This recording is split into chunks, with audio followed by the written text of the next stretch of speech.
Bible is full of stories that we all know and love. But how well do we know them? The answer might surprise you. The Bible you thought you knew is going to dive deep into the exquisite details of the biblical stories that make them fascinating and transforming. In the last two podcasts, we dealt with the heroine Ruth. This week we will deal with another heroine and a hero, Esther and Mordecai. Their story is told in the Book of Esther. This book created a great deal of controversy before it was accepted into the Jewish canon. The controversy relates to the fact that no religious themes as such are accented in the book. In fact, this book never once mentions God either by name or title. Nevertheless, it was eventually considered canonical. In terms of practices observed by Judaism in its several iterations, the Book of Esther is the background of a famous Jewish holiday, Purim. This is the plural form of a word that means lots. Lots were often cast in the ancient world to determine a course of action, someone's guilt or innocence, and sometimes were used to ascertain the divine will. Lots will have a decisive role to play in the story recounted in the Book of Esther. The story begins with an introduction of King Ahasuerus.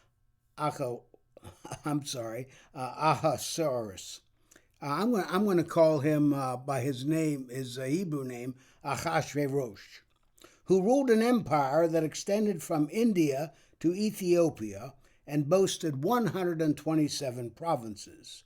His throne was located in Susa, a capital city in Elam.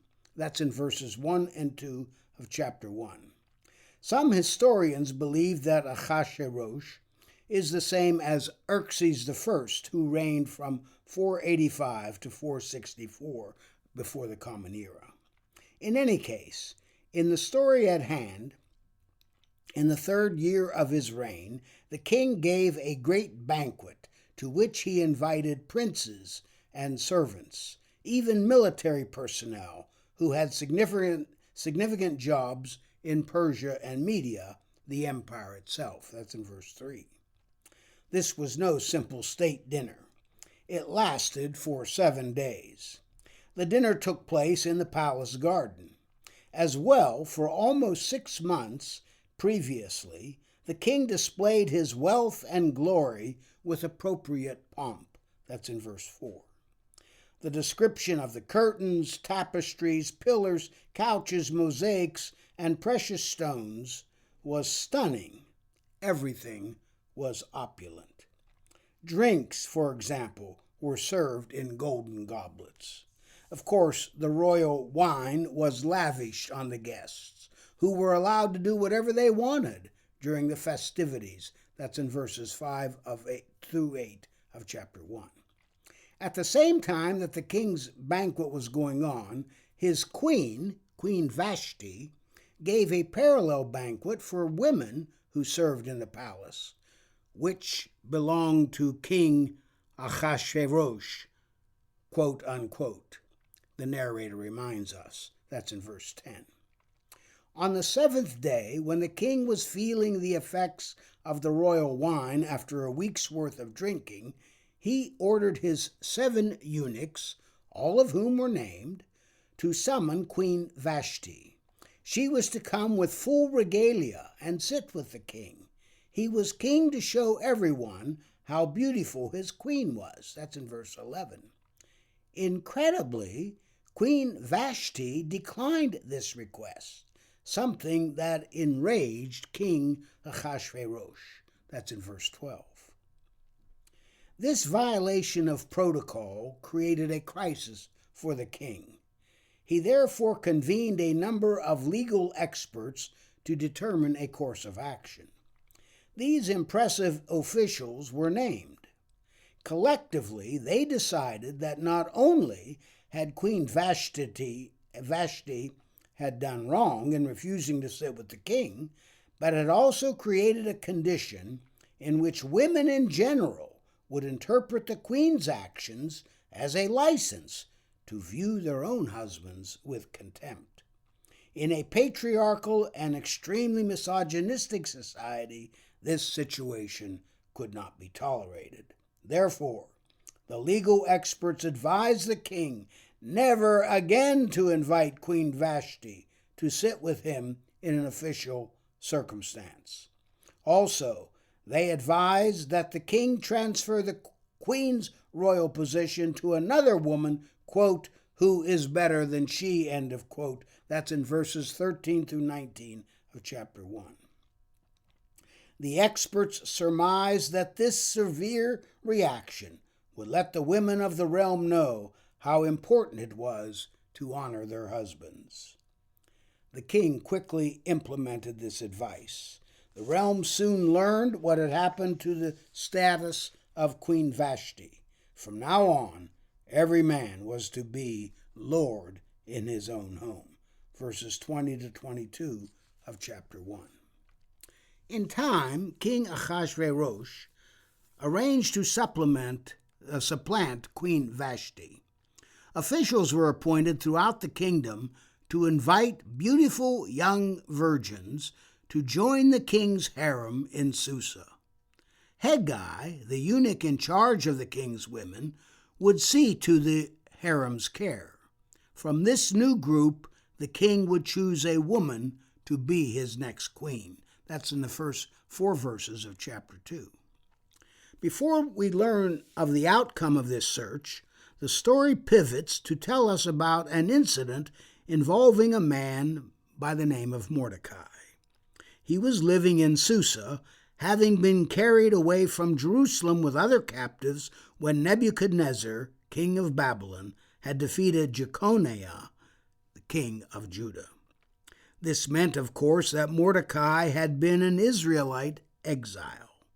While in Susa, Mordecai had raised Hadassah, or Esther, his uncle's daughter.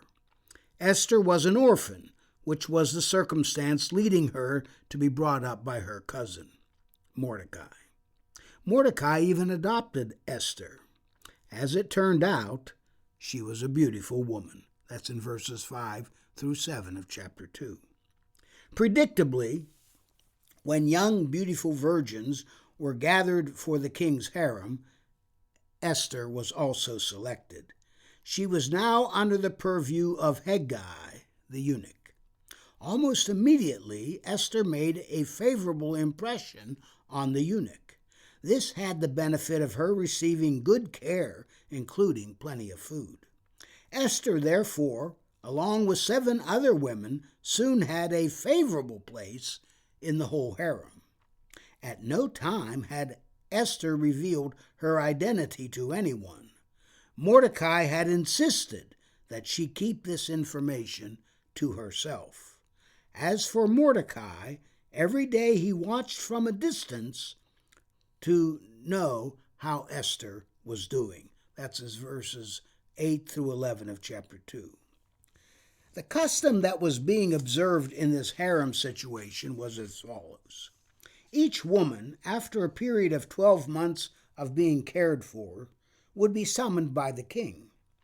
In the morning, she would only be eligible to return if the king had delighted in her. Otherwise, she could not visit the king again.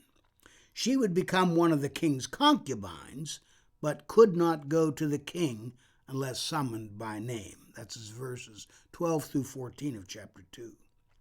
When Esther's turn came, she followed the advice of Hegai, the eunuch. Not only had Esther impressed just about everyone else, but King Ahasuerus was smitten. The king loved her more than anyone else. It was natural, then, for him to make her queen instead of Vashti. This move was celebrated with a great banquet honoring Esther. Also, this celebration was accompanied by a remission of taxes and monetary gifts given to the people. Thus, everyone in the realm was pleased. That's in verses 15 through 18 of chapter 2. Then, we are informed of something else that Mordecai had done besides taking care of Esther. When he was sitting at the king's gate, a place where business of all sorts is transacted, there was a second gathering of virgins. In that circumstance, Mordecai became aware of a plot against the king which was hatched by two eunuchs. For some unstated reason, they had become angry with the king and tried to assassinate him. But Mordecai had informed Esther about this scheme, who in turn let the king know. When the matter was investigated, the two plotters were found guilty and executed. During this time, Esther still kept her identity to herself. That's as verses 19 through 23 of chapter 2. The next thing that took place in this story was that King Ahasuerus promoted a man by the name of Haman.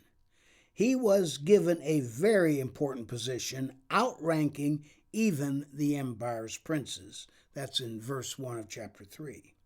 Haman was given due deference at the king's gate. That's in verse 2.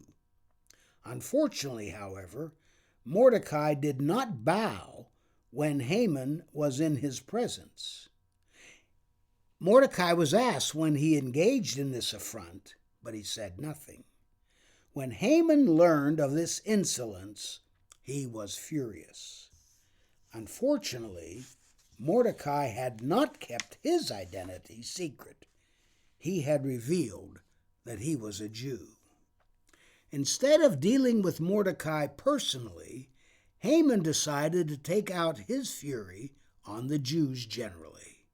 He would deal with every Jew living in the kingdom. That should teach Mordecai a lesson. That's his verses 2 through 6 of chapter 3. Haman set in motion his plot to destroy the Jews by casting lots to determine the date. This took place in the first month, Nisan, in the 12th year of King Ahasuerus. And they were still casting lots until the 12th month, which is named Adar. When the date was selected, Haman made his move to get the king's permission. Haman described the Jews as having other laws and having no interest in obeying the king's laws. He thought, therefore, that these people should simply be destroyed. As well, Haman offered to pay 10,000 talents into the king's treasury and for his own business interests. King Ahasuerus agreed to Haman's scheme and gave him the go-ahead to do what was necessary. That's in verses 7 through 11 of chapter 3. Haman made the destruction of the Jews official policy. Everyone in charge of various districts throughout the realm was made aware of this new policy and instructed to implement it. Of course, it came under the aegis of the king's name and under his seal. Every Jew, young and old, including women and children, were to be annihilated. The decree was issued in Susa. Having put this scheme in motion, Haman and the king sat down to have a drink. Yet the citizens in Susa were perplexed. That's in verses 12 through 15 of chapter 3. As the plot thickens, I will encourage you to tune in next week to see what happens.